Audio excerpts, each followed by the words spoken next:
So what are we playing today, Rich? Today we're playing Tomb of the Necromancer, scenario number 2. So we're playing Tomb of the Necromancer, Yeah. and this is campaign 2. This is scenario 2 of the campaign that comes with the game. So do we have to, or should we play the same characters? I don't think we have to play the same characters. If you were playing like a legit campaign, and your character survived the first scenario, you would stick with them and continue to play the same characters. So Let's do it then. Let's carry on. we just have to remember what our characters had. So you're a cleric, I'm a fighter, the thief died, and we don't have a magic user. Now, eventually in town mode, you'll be able to potentially go to the bar and hire extra heroes. So we have to figure out what we have and repopulate our characters. Okay, so let's do that. Let's review the footage, and then we'll come back. Yeah, so we're gonna do like a really crude town mode where you basically take all starting equipment that's not in play, could potentially be for sale in town. So you just pull out all the starting equipment that's not currently being used, and I'm not going to do it like perfectly, but I'm just going to grab out like a bunch of it here, and then I'm going to shake it up. So I'm not going to look at them, I'm just randomly throwing them down here. 3, 4, 5, 6, 7, 8, 9, 10. Okay. Let's say the light items are 5 gold, medium items are 10 gold, and heavy items are 15 gold or something. Okay. We just need a simple like global rule for that. Go ahead and write it down. So I have 20 left. And let's see what else.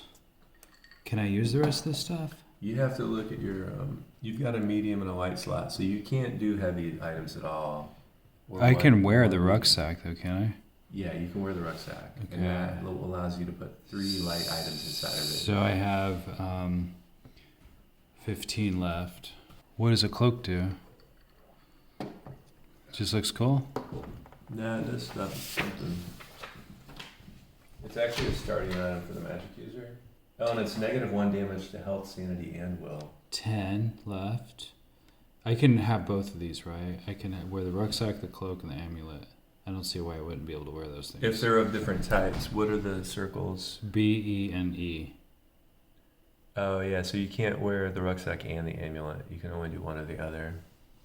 And the Because amulet they is- both wear around the neck, so they would interfere with each other. You gotta draw the line somewhere, dude. What is the E? What does the amulet do?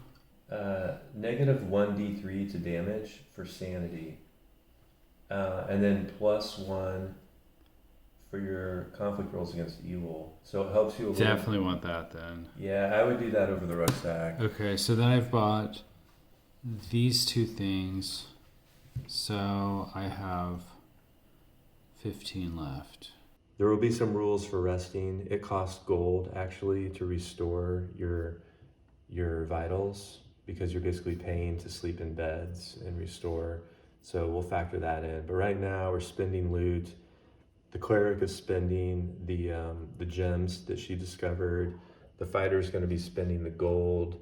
I think the fighter's going to hang on to the lost sword and try to use it in this scenario. The advantage to the lost sword is that it's a one-handed weapon instead of a two-handed weapon, but also deals like a ton of damage to large monsters. It may not be useful in a tomb because the boss is not a giant monster, but it's just a cool artifact that I'm gonna hang on to. That should work. You should have a gold counter. Yeah, that's actually a good idea. I'll write that down.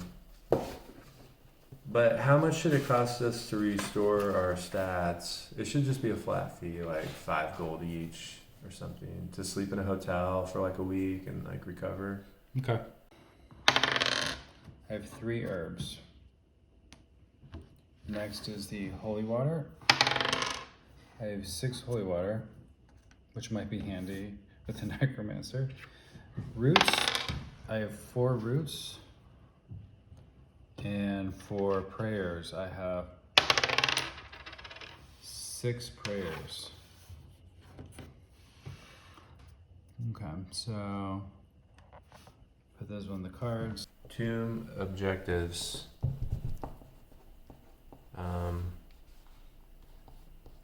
Locate and defeat necromancer.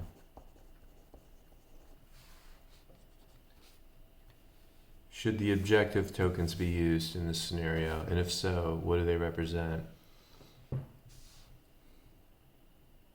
They could be anything. They could be people, they could be gold, or they don't need to be used either. They are They could be fragments of souls that sold their soul to the necromancer, and you're recovering them. Interesting. Soul tokens. Okay. I like that. Soul tokens. Maybe only the cleric. So, just so you know, the Tomb of the Necromancer was always supposed to be the level that the cleric was like the hero of, because the cleric can turn the undead and stuff like that. And this level is all about the undead. So if you don't have a cleric, you're basically just screwed. Yeah, like this, you're not screwed, but like this level was designed for the cleric, basically. Okay. So soul tokens is good, and maybe only the cleric can. I would say that only the cleric can collect the souls because it's a spiritual thing. It's a holy thing. Yeah, for sure. Okay, I like that. So you might have to do campaign 1 over again to get enough gold. Right. But you get to keep your gold from the first one. If you do if you do it twice, you might have twice as much gold. Right. You have to go back in. Okay. And you might have more power atoms too, so it's not like just a negative thing. All right. So we're adding the 3 souls to the objective, to the discovery poll, and then we're gonna add. I feel like there would be a lot of traps in the tombs. Yeah. So 4 traps. Okay. Or no, we'll do 3 traps. 4 is like kind of excessive. Do I want rope or trap? I don't know what the rope's gonna do. Is it for climbing pits, like crossing pits? The rope +1 for jump, climb, and bind monster actions. So why would you bind a monster? If you're trying to like capture a monster, which I don't think it's not fully fleshed out yet. Some scenarios might have an objective that's like capture the blibbity blah monster. Okay. And then in that case, you would need the rope or a trap. What are the other things it does? +1 for jump. So anytime you have to jump or climb, like if you fall into a pit and you have to climb out, you add jump 1. You add 1 to your test to get out of the trap, basically, to get out of the pit. Okay. And then the trap doesn't actually have instructions yet, so it's going to have something to do with like bind monsters. It's probably like a bomb or something. Like you set a timer on it, and then or you put it in a place. I think you just drop it, and it's there. And if a monster goes over it, that's really powerful. It traps them. You should use that. Okay, I'll take the trap. I think I can carry it. Yeah, it's medium. So I'm gonna buy the trap for 10. So this 10 goes back in the discovery pool. And I only have Do you want the rucksack? Do you have a rucksack already? Get a rucksack. It's E. Yeah, I can do rucksack. How much does that cost? That's 5. Okay, so I have 10 left. Because this is 15 minus 5. Can you carry a potion for me? I don't have any. Yeah, I can put it in the rucksack. Yeah. Okay. So I have 5 left. All right, so I think we're almost ready. Okay, so there's a bunch of gold in here. And then so these are the special items. Power items, dark relics. Did you put some in the discovery token That's what pool? I'm doing now. Okay. So,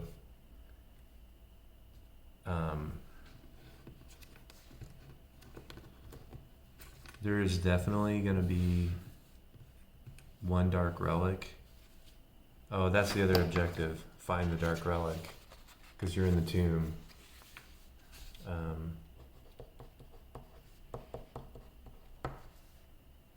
So locate and defeat the necromancer. Get the soul tokens. Only the cleric can like carry those.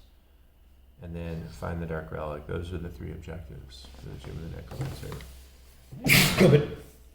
So I'm gonna put a random dark relic in the discovery pool, and then I'm gonna put 1 random lost artifact in the discovery pool. Let's see. I still can't tell what the very first move is. I guess this would be 1, 2. You start in the green cell. The green. Okay, sorry. So it'd be 1, 2, 3, and then I'm going to. You're done. Chill.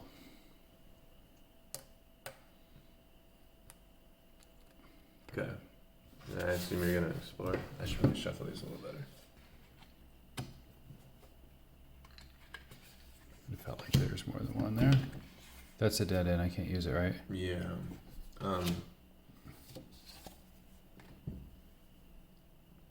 There you go. Okay. I'll reshuffle. Okay. So you discover a sludge pit. Sludge pit rules.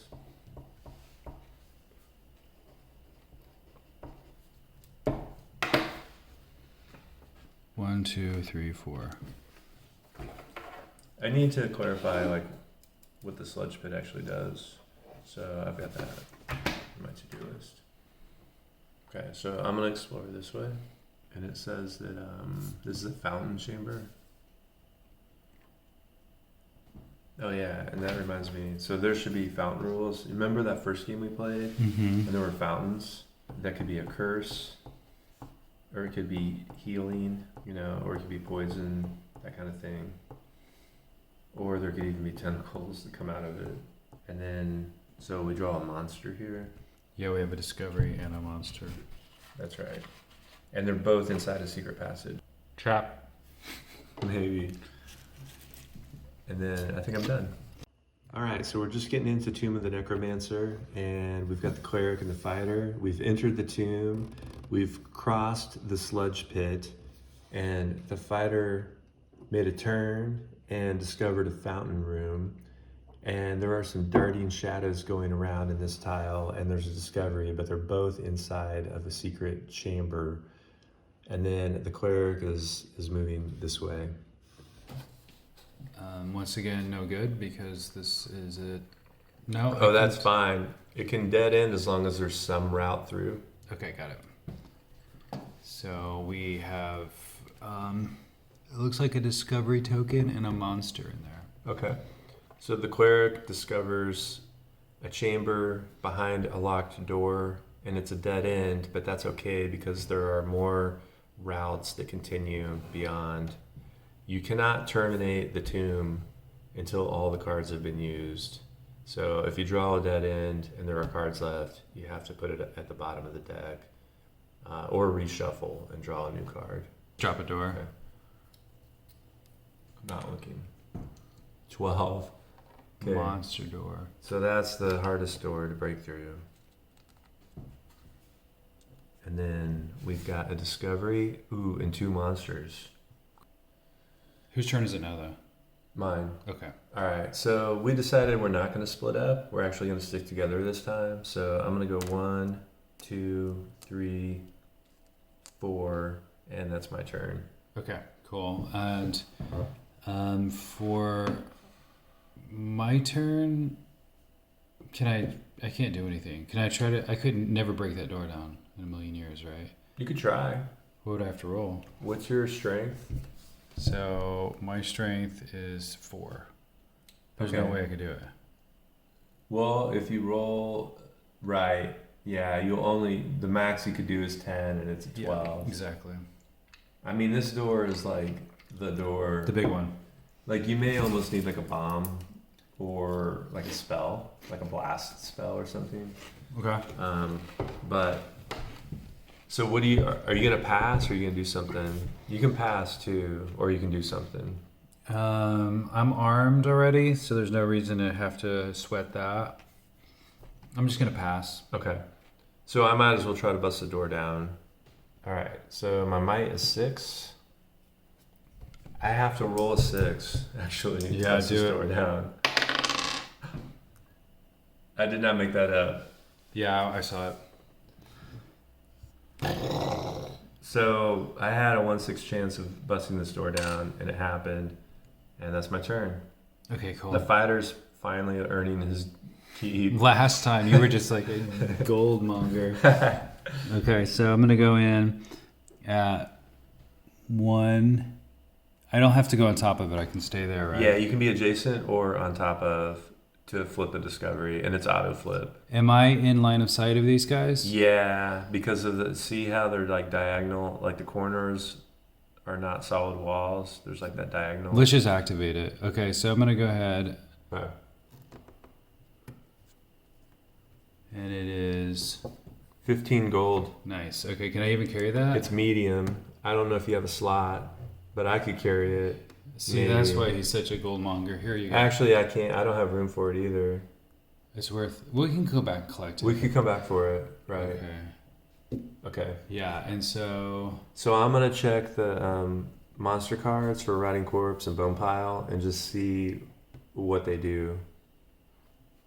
So if the bone piles are activated, they rise, and when they rise, they clank, and when they clank, they advance 3. So the skeleton warrior is going to reanimate, and same thing with the zombies. So if we had come across bone piles or rotten corpses on a tile, but we managed to avoid coming within line of sight of them, then they would just stay in their dead undead state.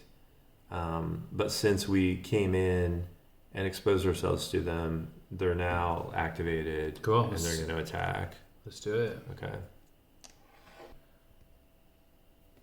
1, 2, and I end movement there.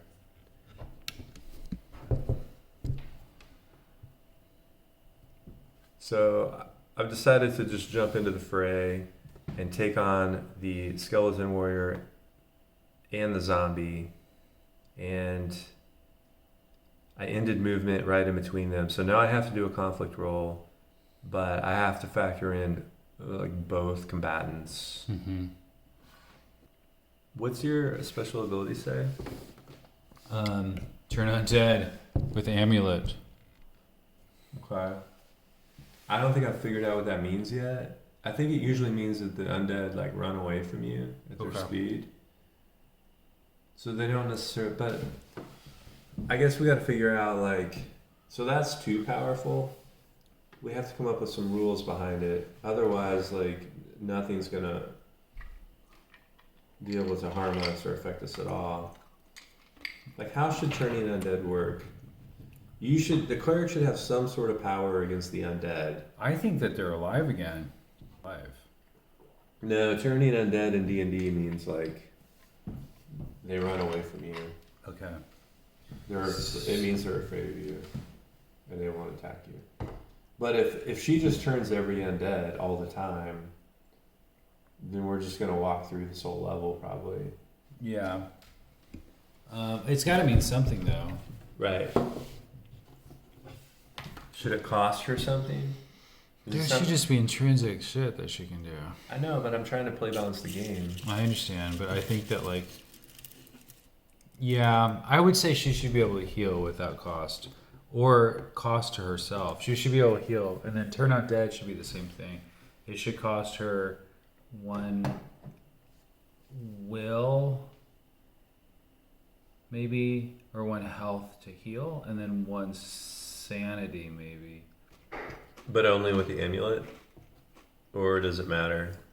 I think she'd be able to do it. I'm just looking at like intrinsically what a cleric would do, like the nature of a cleric. Alright, so turn undead costs you 1 sanity. I think so. And what was the other thing? Heal costs you 1 health. Yeah. Alright, well, heal, okay. So But what do you mean by heal? Restore 1 health? 1 extra 1 health. Okay. You could trade health. Alright, so moving forward, the cleric can turn undead for 1 sanity, which means, what does that mean? For that 1 turn, an undead creature will run the opposite direction as far as possible, but just for 1 turn? And how do you keep track of which undead have been turned? And which I would haven't? just say it's out of the game. Oh, Because that's like pretty hefty. Oh, you just remove it, but you put it back in the pool. It could be drawn again. Okay. You could do that. All right. Well, it's my turn, and I jumped into the fray, so I'm gonna do combat. I'm gonna do a conflict roll. I don't even think I'll do that right now, though. I'll probably just try to attack him. Okay.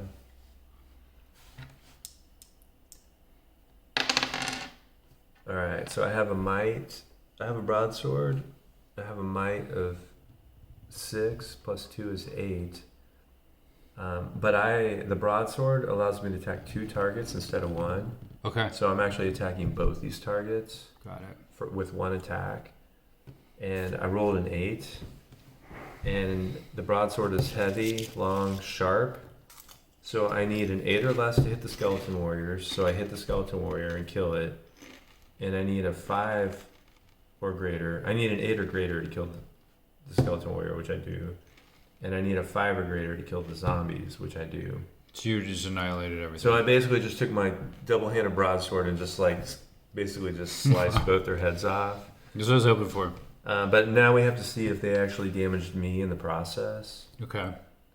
8, they need a 6 or less to hit me, the skeleton warrior, and the zombie needs a 4 or less to hit me, and so they did not do anything to me.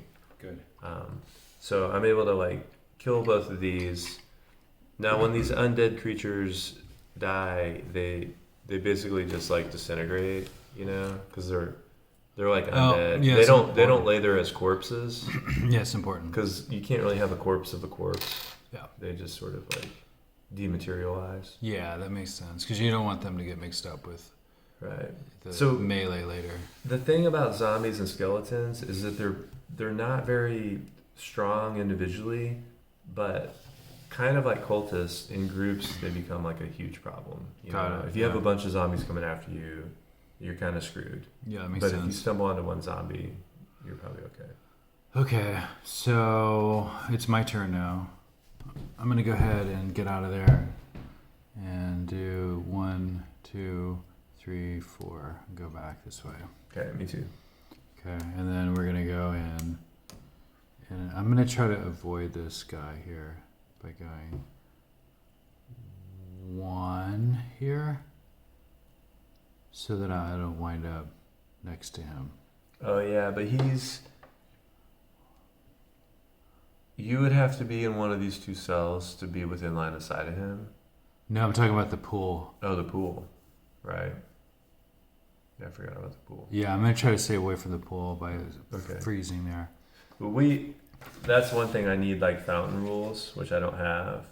Should we not worry about right now? I think we roll, on a 1 or a 2, it's a curse. On a 3 or a 4, it's healing. On a 5, it's poison. And on a 6, it's tentacles. I think that does not sound like it's in our favor, so I'm going to just chill there. Okay. All right, so 1, 2, 3. I'm going to, do 1, 2, 3, 4. Right next to it. But I'm not next to it. You have to be adjacent. Oh, I would have done that too, then. Well, you could do that too, then. Okay, well, I'm going to show where you are, then. I need to put, some sort of icon there. But I'll work on rules for the fountains so that there's bona fide rules for it. Okay. Okay. So I guess the question is now, do we want to work toward that discovery? Do we even see it? It's in a secret passage, right? It's in a secret passage, but this comes back to the metagame thing where we as players know there's something there. But let's take it out. Let's go at it. Okay. So I'm going to go 1, 2, and then I'm going to search for a secret passage. Okay. Now here's the question. Threat level for the tomb. I feel like whenever you kill an undead creature, the threat level should go up or something.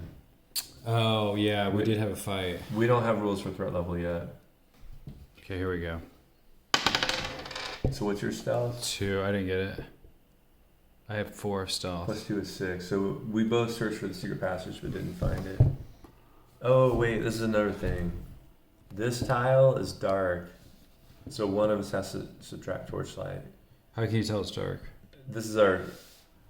Because there's going to be an icon with a little torch on it, but also just if you look at it, it's all blue and there's no lit space. So I think this is our second turn in this tile. So I'll just deduct 2 torchlights. Okay. And when I run out, if we're sticking together, when I run out, then you Yeah, I'll light up. So see, we're also burning through torchlight, and then there's a cost to traveling in darkness if you don't have torch. Okay, so can we roll again for a search for secret passage? Yeah, we can roll again, and what it's costing us each time is more torchlight. Let's try it. I'm going to try it. That's the resource we're spending as we search. Wait, it's your turn though. It's my turn. Okay, so 7 is... You can't even get it anyway. So stealth is 2. Why don't you start... Actually, I can. Now that we know it's 7. Okay, you got it. So 5 plus 2 is 7. I find the secret passage, and I can immediately move in. But I can't immediately move in because there is a monster there, and you can't coexist on the same space with a monster. Okay. So now we're engaged with the lizard man. Oh, yeah. And since I ended my movement adjacent to the lizard man, I have to do a conflict roll with him. Okay. So I rolled a 6 plus 2 is 8. I needed to roll a 6 or higher to hit the lizard man, so I hit him. So I take my broadsword and like cleave him, and he's gonna die, but he needs a 5 or less. What I said, I had 8, so he missed me. So I take no damage, and I basically slice the lizard man in half. Gone. Yeah. Okay. So the lizard man is just kind of laying dead on the floor right there. I'm gonna go ahead and move in. Okay. And you pop get the this discovery. trap. Soul token. So I got a soul token, which is what we need. We need 3 soul tokens, we decided. Yeah. To actually win in this scenario. And I'll just put that right on the card there. What if you need all 3 soul tokens to defeat the necromancer? Or is it just a separate objective? I think we should be separate. Okay. So I'm gonna go bam, bam, done. Okay, I'll go with you. Okay, so another torch. Mm-hmm. So you have to see if the tile legally fits. Yeah. And so it only legally fits this way. So that's where we have to put it.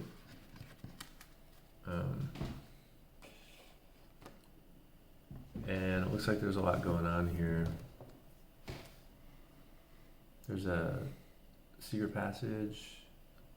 There's a discovery token. Oh, and that's it. So Okay. I'm done. Your turn.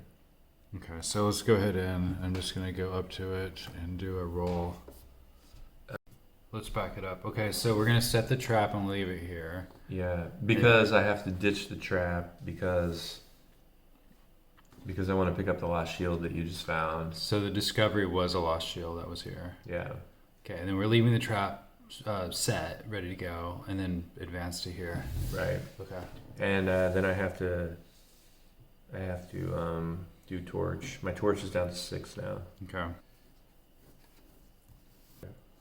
Okay, so this is no more torches because we're in light finally. Yeah, we're in light. This is the heretic's tomb.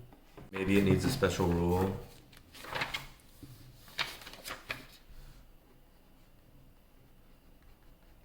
Heretic's tomb rules.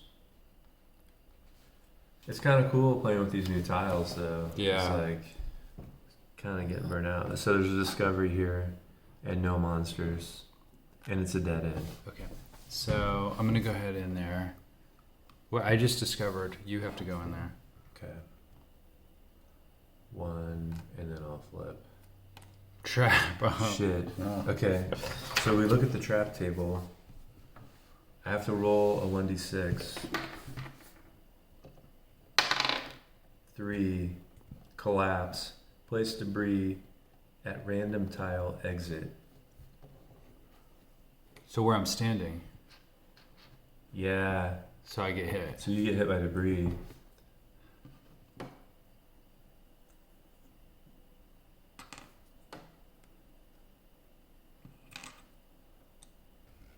So under hero actions, there's a dodge action. Your hero can attempt to dodge the damaging effects of some adjacent chits, like traps. Test agility at the challenge rating of the chit to be dodged. So that has an 8. So I already had this figured out. I just forgot that I'd done it. Cool. That's why we're playing. Yeah. Right. So you have to basically do an agility test with a challenge rating of 8. So what's your agility? Agility is a 4. So you need to roll a 4 or higher dodging this. Okay, so it's a good thing I'm going to get a 6 now. So you did it. Okay, I dodged. Now you can go to either side. I recommend going to the light. Yeah, but we have to clear that. But I think I can do that because I'm strong. Okay, so I'm going to do some Indiana Jones. Right. Rolling out of the way stuff. Okay. Yeah. So now it's my turn. Actually, that's the first time I've ever sprung a trap, and it's kind of cool. Yeah, it works. Like, that was interesting, right? So now for my action, I'm gonna do a clear. So if your hero is adjacent to a debris chit, you may attempt to clear the obstruction. Test might against the debris chit's challenge rating. So that's an 8. So I'm doing a might test against that debris. And if success, we remove the debris. On fail, leave the debris in place. And by the way, when we set a trap off, the threat level goes up. Yeah, that definitely makes sense. Okay. If I fail this might test and don't clear the debris, then it just stays there and I take 1 damage. Okay. So 4 plus my might of 6 is 10. So I'm able to basically clear the debris with my might. Okay. Okay, so now we're free to leave the Heretic's Chamber.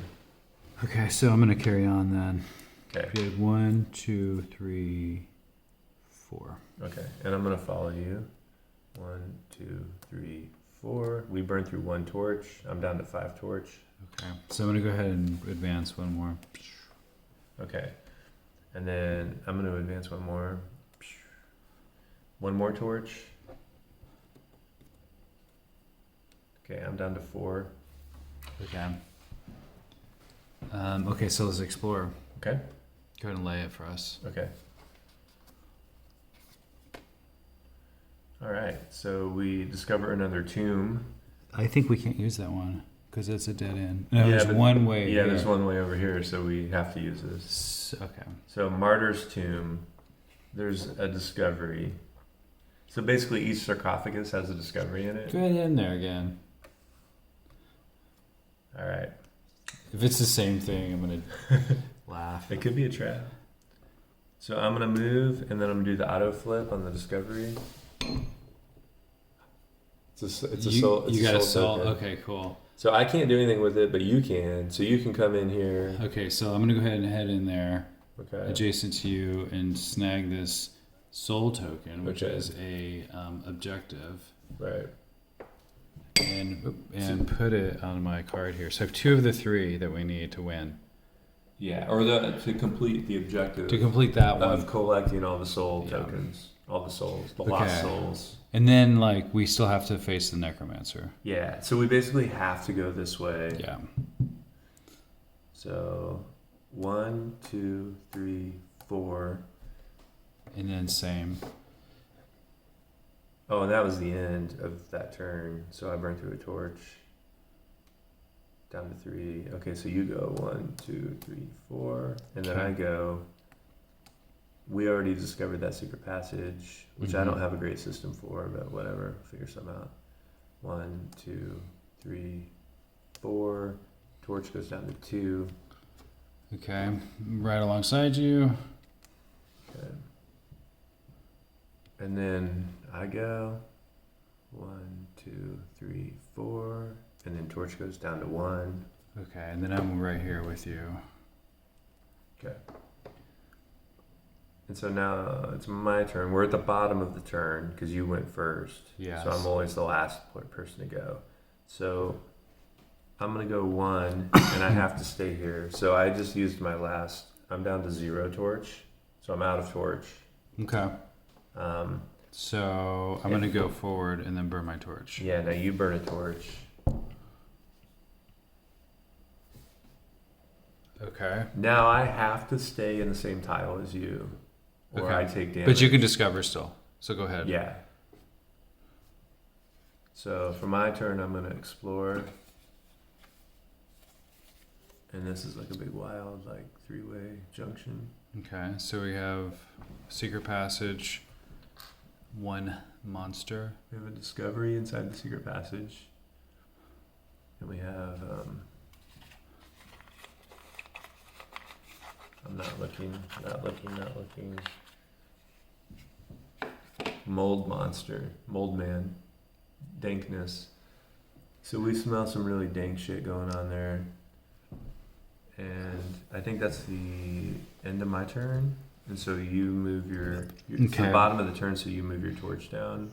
Okay. So set my torch down to 13, and then move forward to here. And can I search now, or do I wait? You have to wait. It's an action. Okay. So You go, and then Yeah. okay. Go ahead. Should I search too, or should I tackle the dankness? While you Let's just search. Let's dodge Okay, it. so I'll stay with you. So You have to stay with me. well, I have to stay in the same tile, Okay. but not the same space. Okay. So your torch goes down one more. So now I'm at 13 here. So you're gonna search for secret passage. Search. So I'm gonna try to roll. What's the threat level? 7 So what does that mean? I have to roll. My agility is is stealth. stealth is 4. So 4, 3. You have to roll a 3 or higher. Ooh. 1. Okay. I didn't get it. And threat level goes up. All And right. you could do it too. So I'm gonna do it too. My stealth is 2. I need to roll a 5 or higher. Ah. Okay, so I find the secret passage, and then I auto flip, Gold. and I find gold. Kind of useless, but oh well. Oh, and I can't pick it up until next turn. Okay, so and I'm gonna then, and then torch goes down 1. torch down to 12. Yeah. Okay, I'm gonna cruise through here and go 1, 2, 3. Oh, smart. Avoid the dink. All right. And then I guess I'm gonna go here and just pick up the gold. Okay. My torch goes down to 11. Yep. And then it's my turn. Yeah. Explore. Discover, yeah. The bloodbath. Yay. You go either way. If you go this way, Okay. you go this way maybe. Yeah, towards the rest. Okay.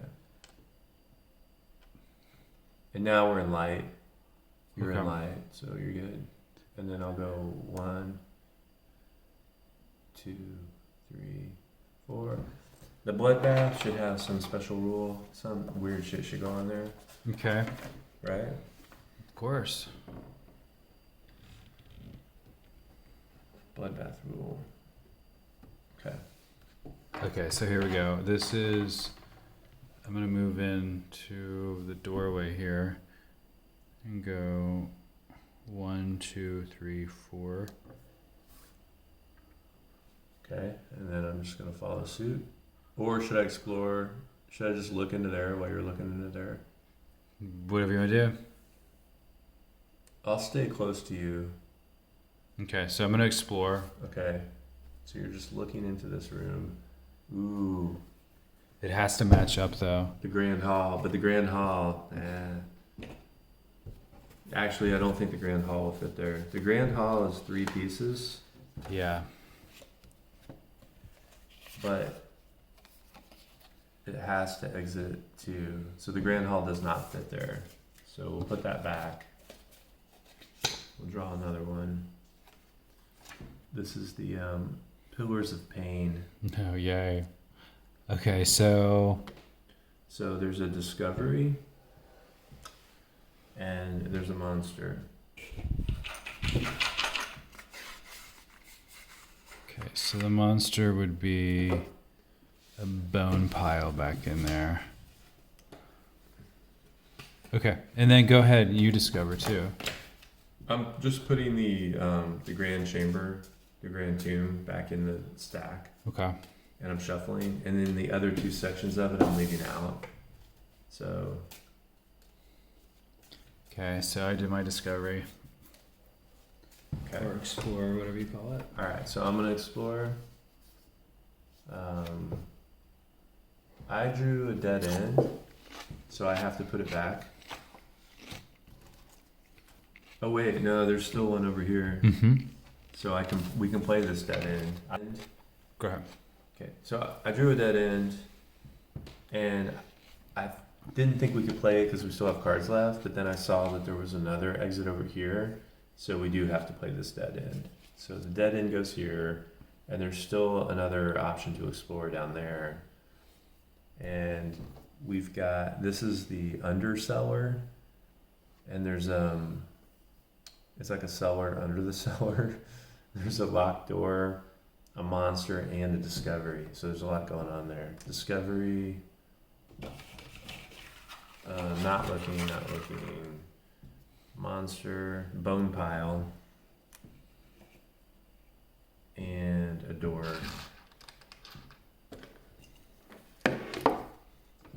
Okay, so this door is pretty easy. You coming with me this way? Yeah, I'll come with you. 1, 2. Wait, if I'm not adjacent, I don't activate it, right? If you're not adjacent and you don't have line of sight. Oh, so I'm gonna activate it no matter what. No, because if you end in shadow, you can do a stealth 1, test. 2, 3. How about that? I would go one more because this is in shadow. I can step on top of that? Yeah. Okay, let's get on top. And that's in shadow, but you have to do a stealth test. Okay, so stealth 4. Okay, so you're sneaking. The threat level is 4. The challenge rating's 8, so you have to roll a 4 or better. So you have a 50% chance. Okay, so you successfully sneak from the doorway through the shadows to the discovery. You're in shadow now, and the bone pile is just a bone pile. Okay, so let's go ahead and flip it. Hopefully it's not a trap, and it's a trap. Okay, so now you got to roll on the trap table. Where's the trap table? Oh, I got it. Just roll 1d6. Okay. Am I going high or low? You want to, it doesn't matter. On the trap table, it doesn't matter. Okay. You're getting a trap no matter what. 5. Darts. So you can dodge. So what you want to do is a dodge test. So that's agility. It's just like when you dodge the debris. So what am I trying to get here? So if a challenge rating isn't specified, it's always 7. So the challenge rating for this trap is 7. So I have a stealth of 4. So you need to roll a 3 or better. Okay.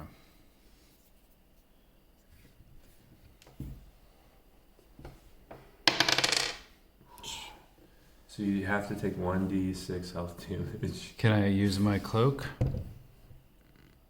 Yeah, first you roll and then you subtract 1 because you're wearing a cloak.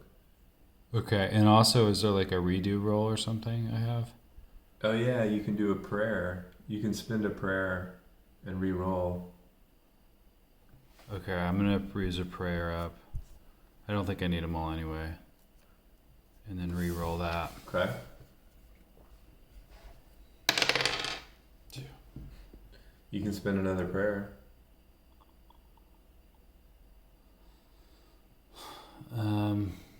What would I need the prayers for later? Just anything you're doing now. Let me see. The concoctions. Do I need prayers for concoctions? Nah. Okay, yeah, let's use a prayer because it's coming at me. Yeah, this is, I mean, if there's ever a time to use prayers, it's probably now. I'll use a different dice. Now the question is, should you be able to use multiple prayers for the same re-roll over and over? Oh shit! 4. Okay. So I dodged it. Did you subtract another prayer? Yeah. Prayer goes down to 4. Okay, so you dodge the darts. The darts shoot by you. I'm not 100% sure if you should be able to use multiple prayers on the same reroll. Yeah, we'll just call that a error, but yeah, probably not. I'm gonna do rerolls, prayer, question mark.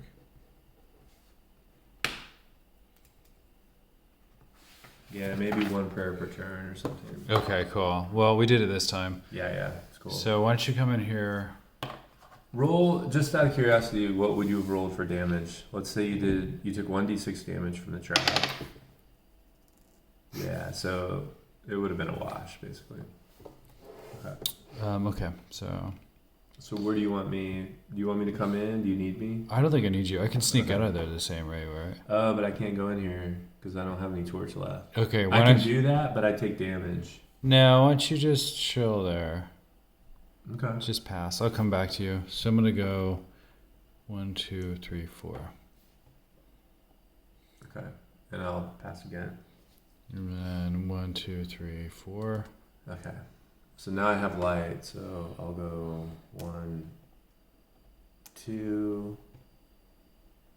And you're in here technically because you're Yeah. on this halfway point. Mhm. So, but we have to subtract a light, a torch. So we go down to torch level. Okay. And then you go. Bust the door down. It has a challenge rating of 6. Mm-hmm. So 4 plus 6 is 10. No problem. Threat level goes up. Threat level goes up because we made a bunch of noise. And now it's your turn. Okay, so let's go ahead and go my 1, 2, 3, 4 with a flip. What should be a trap again? Okay, so here's a. So you've got all 3 So my lost souls. souls are now complete. Okay, so you've collected all the lost souls. So we're still just looking for the necromancer. Do we have to kill her, or can we just leave?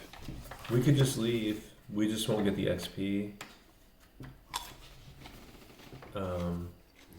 Locate, defeat the necromancer. No, we haven't done that. Collect all 3 lost souls. We did that. You did that. And find the dark relic. We haven't done that. Okay, we'll just carry on. Okay. So we basically have to head back this way. Got it. And you're not adjacent to this bone pile. You would have to be here or here to be adjacent to it. Although we kicked the door down, technically this bone pile would have activated when we kicked the door down. Okay.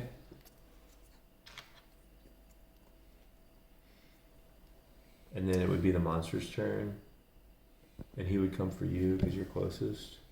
So the bone pile is going to come here for the monster phase. And then you have to do a conflict roll. Alright. And I'm going for what? High or low? Always high. 6. 3. So 3. So you're using your fighting staff. Which is an agility weapon. And I have agility of 4. So 4 plus 3 is 7. He needs a 6 or less to hit you, so the skeleton does not hit you. And you have a long, light, blunt weapon. You need a 7 or greater to hit him, which you got, right? Mm-hmm. Okay, so you actually, the cleric, like, bashes the skeleton warrior with her fighting staff, and the warrior breaks apart and disintegrates. Okay, so this guy is no longer. Yeah, he's just gone. Okay. Let's get out of here. And then we lose a torch. Yeah, lose a torch. Alright, ready? Yeah. 1, 2, 3, 4. And then you go. Yeah, same way. 1, 2, 3, 4. Okay. Now we're back in light. 1, 2, 3, 4. Same way. 1, 2, 3, 4. I have to wait here because you have torches. So you're gonna go. Mm-hmm. 1, 2, 3, 4, and then I go. 1, 2, 3, 4, and then you burn a torch. Torch goes down. And we're in shadow, so this dankness cannot see us because we're not adjacent. So we don't need to sneak. Okay. And then I'm gonna explore. Okay. Ooh. Okay, so I just drew the Grand Hall.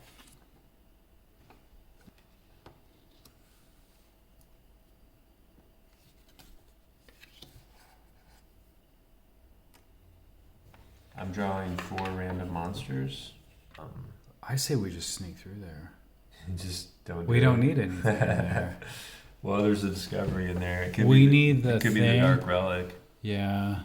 or we can not deal with it. Let's just try to. Who knows what's going to happen? Maybe they'll move like once the necromancers activate it, Right. or maybe we'll find the dark relic elsewhere. Right. Yeah, we could leave it. Let's leave it. Whose turn is it? I explored, so it's your turn. So I'm gonna go 1, 2, 3, 4. Are you in shadow there? It's a circular, so you're not in shadow there. But if you stop here and then on your next turn go 1, 2, 3, 4, Okay. you can do a sneak. Let's do that. Okay. And because that's what I was gonna do too. So I'm gonna attempt to sneak past here without alerting these people. Got it. Let's do it. But I'm not great at sneaking, so I Just give it a go, I can man. potentially Just quit alert clinging. 1, 2, Clank, 3, clank. 4. Chainmail. See, I keep forgetting to add some of this stuff, like chainmail is -1 to agility, things like that, and -2 to damage. I need to pay more attention to my items. I don't think it's affected us all that much this game, but I need to keep an eye on that. All right, so I have to do a sneak test. That feels like you should be counting them down on the card then. Yeah, but they're not like consumables. Yeah, but still, you're gonna have to keep track of it. But it's hard to explain. But anyway, never mind. Don't worry about it. Don't you worry. Just don't worry, Jeff. Go ahead. All right, so sneak test. Threat level 5. Shit. Challenge rating's 9. So stealth is 2. I can't sneak. Can I do like a prayer to get you through? No. I'm just too clumsy. I'm too loud. I have too much shit, you know? Okay, well. Well, wait. Maybe. Do you have a scroll? Yeah, do I want to use a scroll for that? I think we should just fight him. Okay. Well, so I tried to sneak across, and I didn't sneak across. And now we have 2 zombies and 2 lizard men. And that was the end of the turn, so it's the monster phase. So they go. Skeleton warriors advance 3. Lizard men advance 6. Lizard men are fast. Yeah, I can see that. Okay.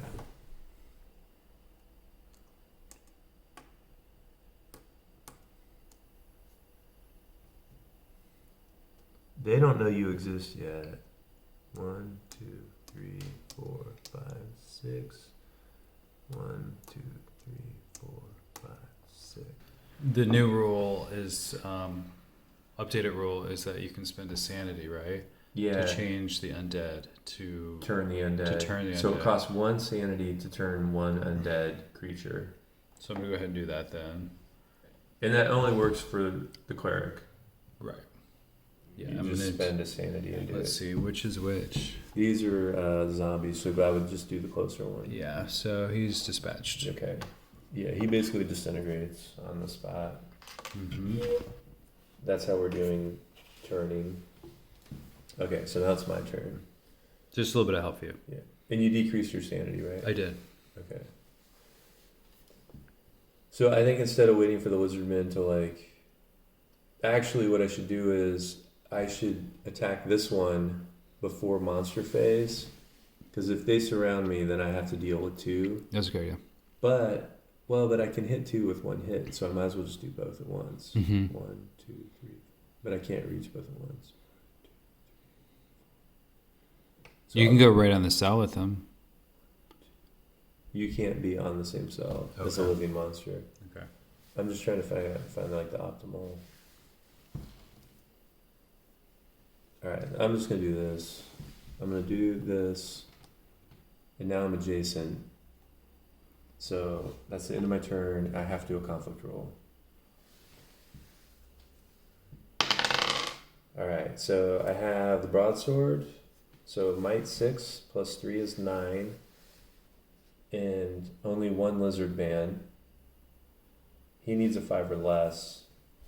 So yeah, I basically just like make quick work of that lizard man. He's a corpse. And then it's monster phase. Okay. They still don't know I'm there. They don't know you're there, so this lizard man is coming for me. This zombie's coming for me, but he moves slow. 1, 2, 3. And then conflict roll again, because we're adjacent. So I roll a 6, which is a great, so I kill this lizard man too. The fighter's tough, like against this type of monster. Mm-hmm. And now it's your turn.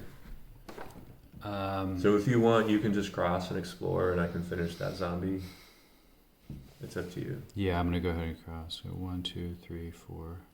Okay, and then I'm gonna move in on this zombie.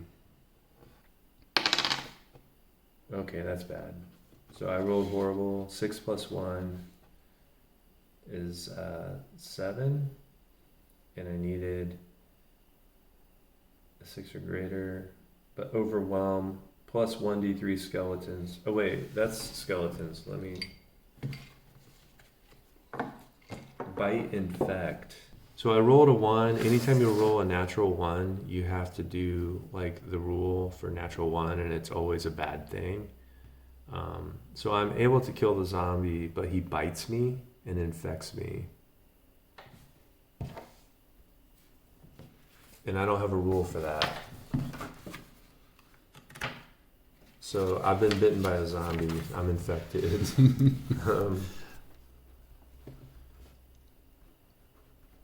We have to figure out what that means. It should be horrible, because this doesn't happen a lot. This is like a big deal.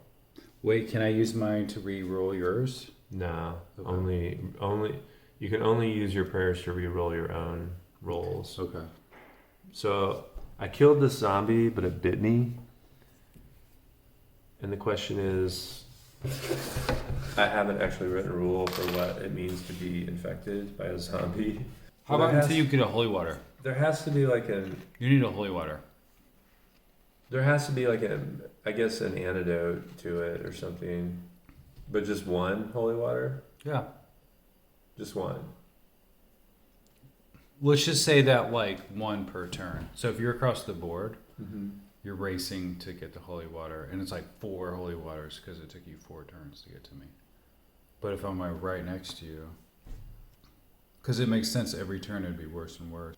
You could use this even. I think there should be an immediate effect of bite infected, like 1d3 or 1d6 damage, and then you should keep losing health until you get holy water or something. Like it should be a big deal, but there should be a way to save yourself. There should be the wound that you roll for, Right. and then there should be a compounding thing that happens. Well, okay, so zombies do 1d3 damage. So I'm gonna roll for the wound. Okay. So that's 2. So I take 2 health damage. But I'm infected. So just 1 unit of holy water. Per turn that you're infected. Okay. But then you have to count how many turns you've been infected. Yeah, you need a counter for that. Yeah, and I don't have any more. You could just use your I can't do a single more asset. Yeah, but just put your counter on the thing. Oh, like my skeleton counter? Yeah, put your skeleton counter on your board. Okay. Alright, so I've been infected 1 turn. Mm-hmm. Okay. Skeleton counter on the board for the zombie. Okay, so we have the zombie counter, the zombie poison counter right there. Each time it goes more, and then the holy water from probably the cleric, right? What you could do is have the fountains be holy water too. Well, that's why I was thinking like there's this fountain. So it's either curse, healing, poison, or tentacle. Yeah. You don't know what it is until you like drink it. So you run up to the fountain hoping. You're like, God, I hope this helps, but it could just poison But you. most likely it won't though. I mean, there's a 30% chance it'll heal you. Where did this go? Right here? Okay. Yeah. Okay, so next is getting to me. Whose turn is it? It's your turn. Okay, so I'm going to go up 1, 2, and administer the potion to you. Okay. And I'm going to take this down a notch. So your holy water goes down 1, and that is an antidote to my bite, my infection. Per turn, right? So I would go down 2 if it was 2 turns. Yeah, we were right next to each other, so it worked Lucky. out. But if we had been exploring other areas, it could have been messy. It could have been trouble. Okay, that makes a lot of sense. Okay. And then I'm done. All right. Oh, so we need to go for the discovery now, right? Nah. 4. Okay. 1, 2, 3, 4. Dark relic. Nice, we got it. I'm glad we went for it. All right, so here's the trick, though. This is the dark skull. Okay. The dark skull can be used against the necromancer, but it's a heavy item.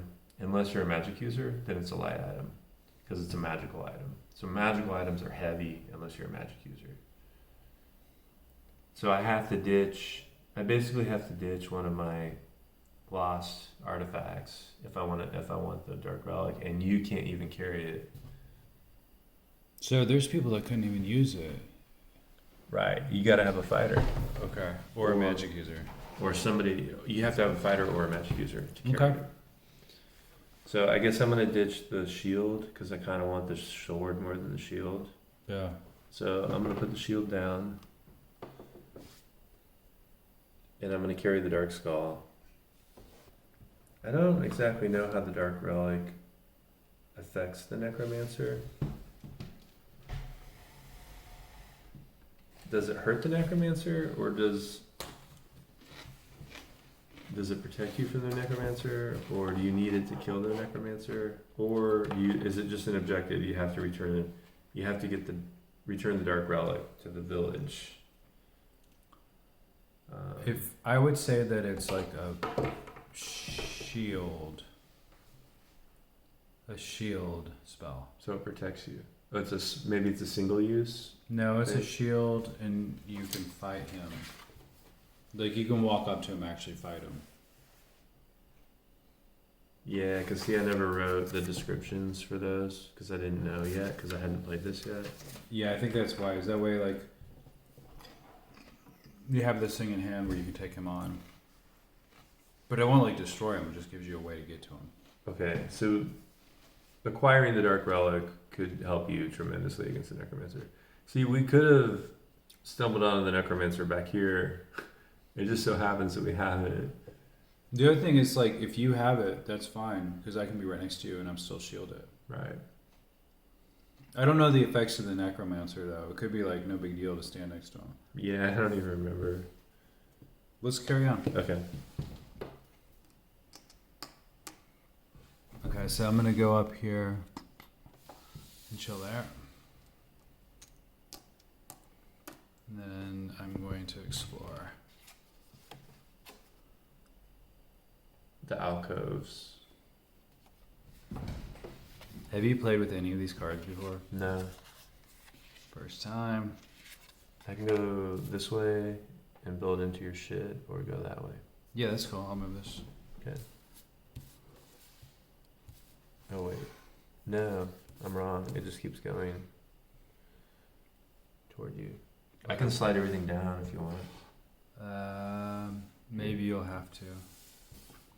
Also, if you make everything bigger, it eats up a lot more table space. That was my whole point of making everything small to begin with. Mm-hmm. Was that you're not doing this like every other turn. Because a lot of dungeon crawls suffer from like eating up way too much table space. Alright, so you explored. There's a monster, a discovery, and a pit. So, discovery, monster, dread. I want to see something. Alright, so there's this like tremendous sense of dread. He actually evades us but he reanimates bone piles or rotting corpses on the map. I know what that thing should do then. It summons him. The relic should just be like, it'll bring a ride to you. So if you happen to get it way over here, it turns him on. You might not see him because the tiles aren't apparent. See, that's a problem. I run into that problem a lot when I'm trying to design levels. It's like, because you reveal the tiles randomly, you don't know what you're going to get. Yeah, I don't know about that then. I think if the King's Chamber, the Dead King's Chamber, has already been revealed, it should spawn there. You know? Too many ifs. I know. Too many ifs. But really, I think if I would have played it the way I was supposed to, I think he should just spawn here. You know? Let's just play this out. Let's just say, like, we're here now. You're here. I'm here. I tried to sneak across.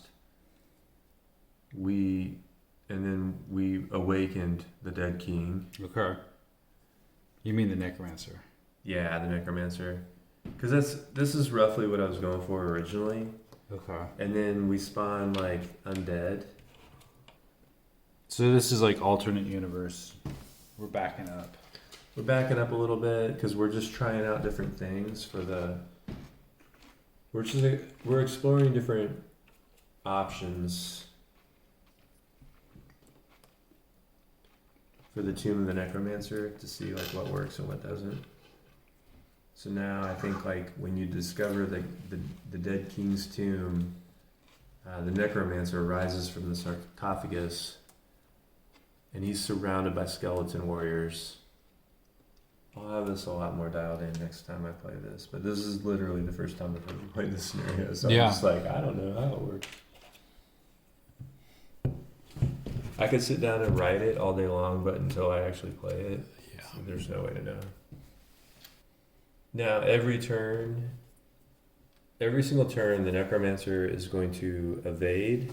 He's going to move 5 spaces away from the heroes in a random direction. And he's going to summon more corpses. I think the Dark Relic should take care of some of that. Like, there's a reason it's powerful against him. Right. And if you happen to find it first, it should take away some of those. You should just decide. Maybe it takes away his special abilities, like you can't evade.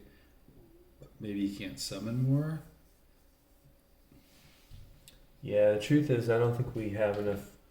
We almost don't have enough information to move forward. I think I need to think through the boss battle a little more. Let's freeze here. Yeah. Let's take some pictures of the board and leave it set up. Okay. Let's do that. This is a pause. Intermission.